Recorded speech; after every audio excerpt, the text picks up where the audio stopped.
Setelah hampir 3 bulan pemakaian, terasa juga kalau ROM Havok versi 3.4 khususnya di Redmi 5 Plus banyak juga bugnya. Nah, apa saja bugnya? Simak video review ini sampai tuntas ya.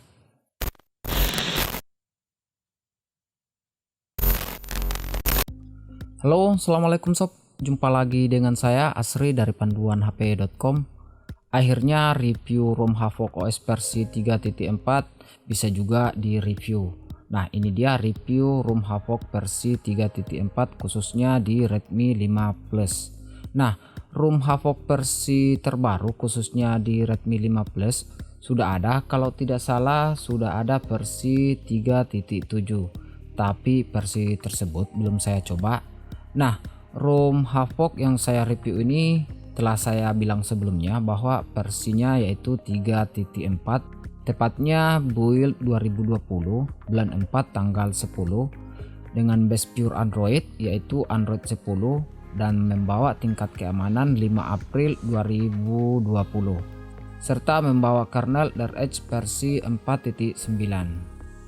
Oke, sebelum lanjut menonton videonya, jangan lupa subscribe channel ini sebagai bentuk dukungan sobat, dan jangan lupa aktifkan loncengnya biar tidak ketinggalan notifikasi setiap ada video terbaru di channel ini. Oke, lanjut.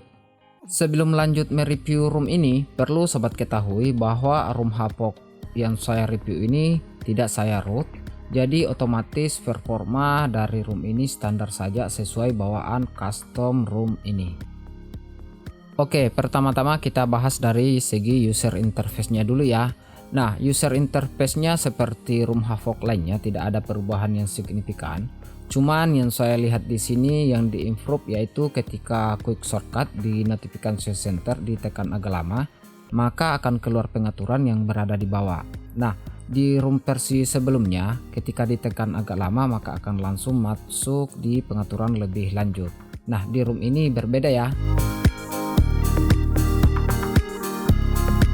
Seperti biasa di ROM Havok ini tersedia juga pengaturan tersendiri seperti di versi sebelumnya.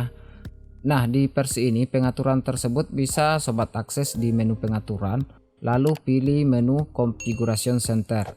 Nah, di menu ini sobat bisa mengatur status bar, quick setting, lock screen, gesture, dan pengaturan-pengaturan lainnya yang ada di Configuration Center.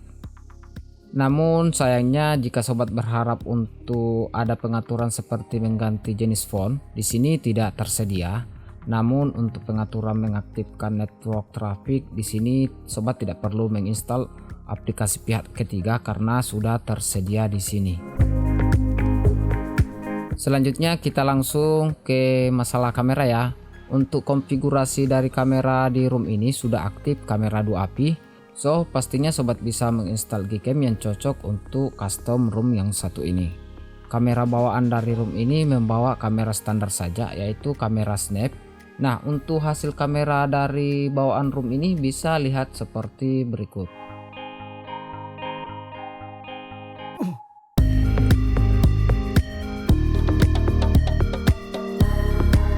Lanjut ke masalah fitur yang wajib sobat ketahui, yaitu di ROM Havok ini tersedia fitur mode gaming, dimana bisa diakses di notification center dan tinggal ditekan untuk mengaktifkan. Nah, untuk masuk di pengaturan lebih lanjut, sobat bisa mengakses di notification center dan menekan agak lama untuk masuk di pengaturan lebih lanjut. Perlu sobat ketahui bahwa di mode gaming ini sobat bisa memblokir notifikasi, menonaktifkan kecerahan otomatis, dan yang lain-lainnya. Nah, di mode gaming ini bukan hanya aplikasi game saja yang bisa kalian masukkan, tetapi berbagai aplikasi yang sudah kalian install di HP sobat. Caranya cukup gampang, tinggal tekan Add App for Gaming Mode dan pilih aplikasi yang ingin ditambahkan. Nah, secara otomatis ketika aplikasi tersebut dibuka, maka akan masuk di mode gaming dan mengaktifkan fitur-fitur yang telah kita setting sebelumnya.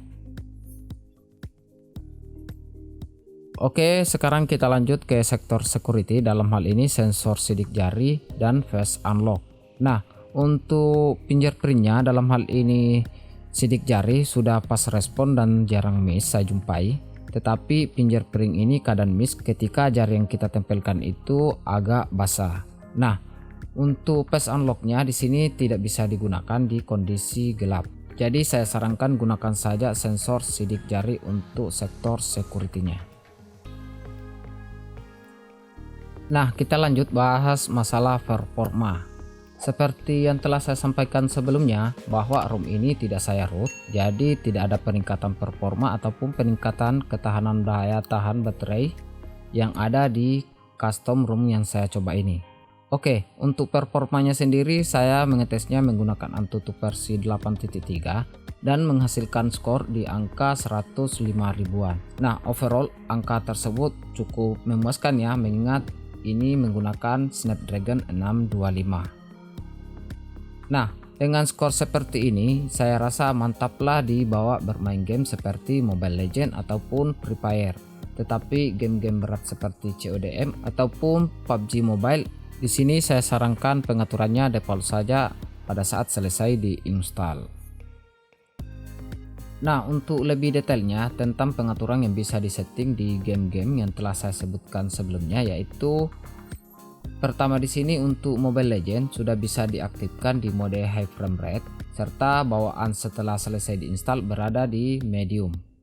Lanjut di game kedua yaitu game Free Fire, pengaturan standarnya saat selesai diinstal pengaturannya standar saja dan pengaturan shadownya ketika memilih ultra tidak tersedia.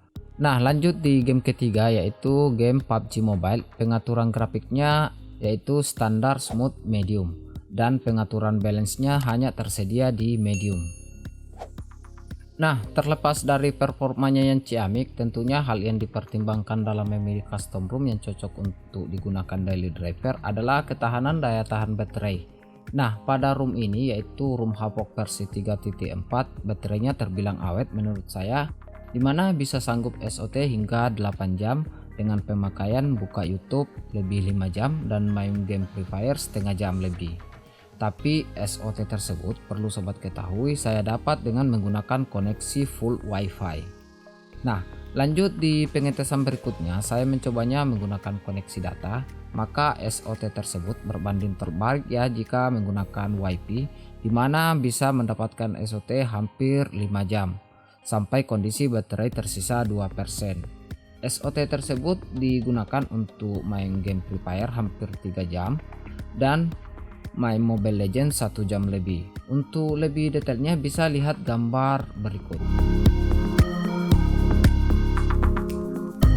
Oke, selanjutnya kita bahas yang paling sering dipertanyakan yaitu mengenai bug. Nah, seiring lamanya saya menggunakan sebagai daily driver khususnya ROM Havoc versi 3.4 ini, maka banyak juga bug yang saya temui khususnya beberapa bulan terakhir ini. Nah, yang pertama di sini yaitu saat 1 minggu pertama wallpaper ROM ini bisa saya ganti.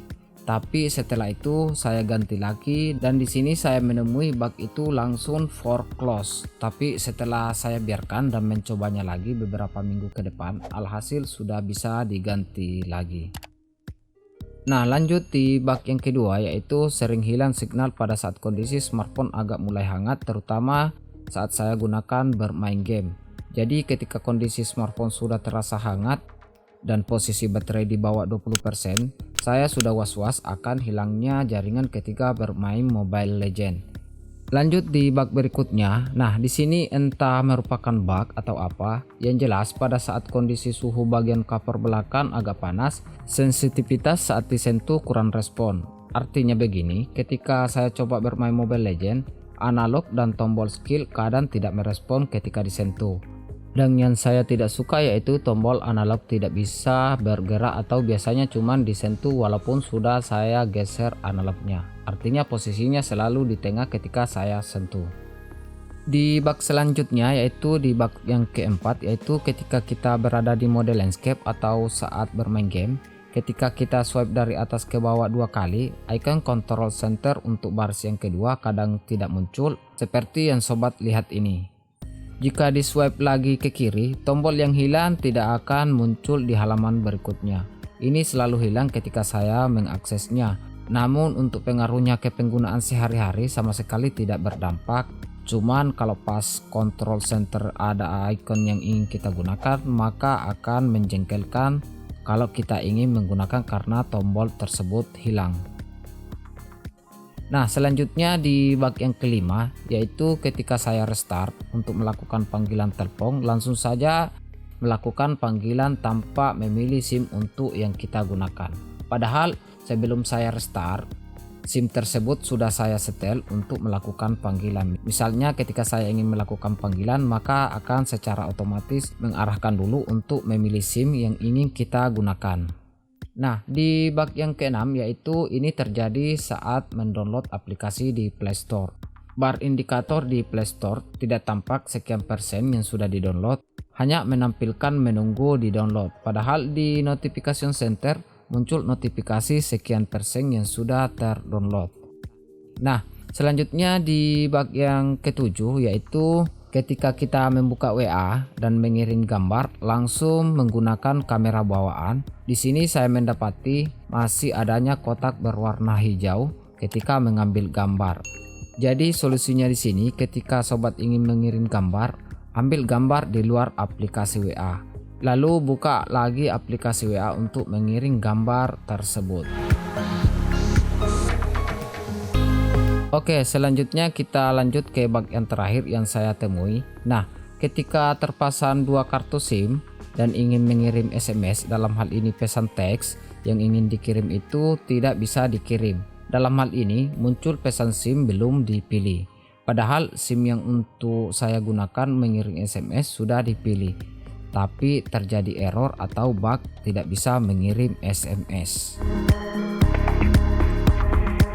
Nah, untuk bug seperti sering terjadi restart saat digunakan untuk video call via WA itu tidak saya temui. Jadi di sini sudah fix ya, karena sudah menggunakan juga versi kernel terbaru. Oke, kita mengambil kesimpulan pada review custom ROM Havok versi 3.4 ini.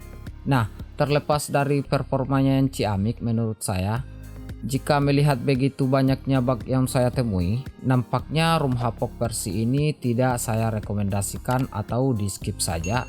Ada baiknya coba versi terbaru saja, karena saya yakin akan banyak perbaikan dari segi bug di versi terbaru tersebut.